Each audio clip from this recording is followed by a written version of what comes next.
कि अगर चार्ट में गुरु फेवरेबल हो, बृहस्पति ठीक ठाक हो, तो व्यक्ति को सारे देवी देवताओं से जितने भी ट्रबल्स होते हैं ना, उन सब से सॉल्व करने की ताकत मिल जाती है। कैसे मिलती है? कि जब चार्ट में बृहस्पति अच्छा होगा ना, तो आपके आसपास में कोई ना कोई ऐसा व्यक्ति अच्छा रहेगा जो आपको लगातार सद्बुद्धि देगा, प्रेरणा देगा, और आपको बताएगा कि देखो, इस देवता की पूजा करनी है, ये धर्म करना है, ये ऐसे कर्म करना है।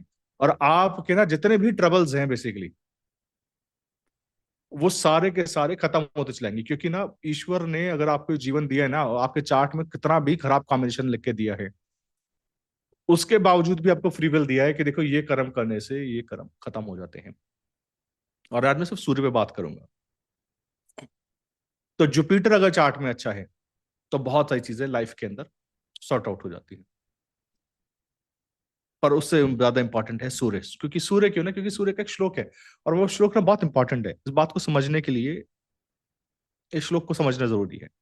कि श्लोक ये है कि अगर सूर्य दशांश में गुलिका मांडी से रिफ्लेक्टेड हो, ऐसे व्यक्तियों के, ऐसे कई लोगों की जिंदगी के अंदर चेंज आता है।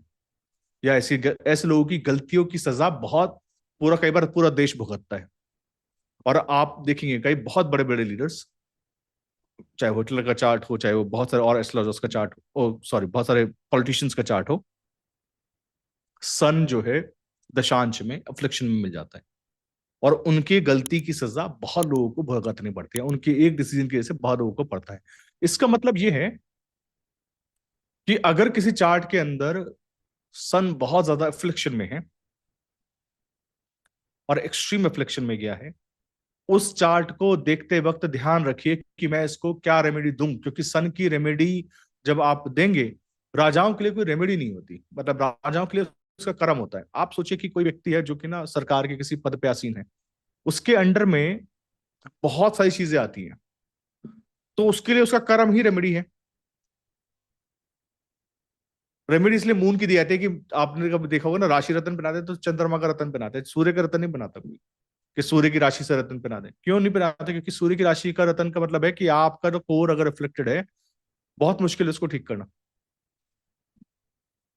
क्योंकि ना जब कभी भी अगर सन के किसी भी उसको छेड़ेंगे, सन, आप किसी ऐसे व्यक्ति को, सपोज कीजिए कोई पॉलिटिशियन है या कोई बहुत बड़ा अधिकारी है, वो आपके पास आया, बोल रहे जी मेरे लाइफ में प्रॉब्लम चल रही है, मेरे बच्चों को ये इशू है या मेरे को ये इशू है, और आप उसको अगर रेमेडी ये दे रहे हैं कि आप ये पूजा कर लीजिए, ऐसा कर लीजिए, तो शायद ना उसका असर होगा नहीं उसको। क्योंकि ना उसके चार्ट में अगर सूर्य रिफ्लेक्शन में है, तो उसके वजह से ना बहुत लोग अफ्लेक्ट हो रहे होंगे।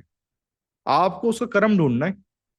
जिन चार्ट्स के अंदर सूर्य एक्सट्रीमली पावरफुल होता है और रिफ्लेक्शन में चला जाता है स्पेशली, तो आप देखिएगा उनका कर्म सरकार से रिलेटेड है, अथॉरिटी से रिलेटेड है, उनकी वजह से बहुत सारे लोगों को इफेक्ट आना है।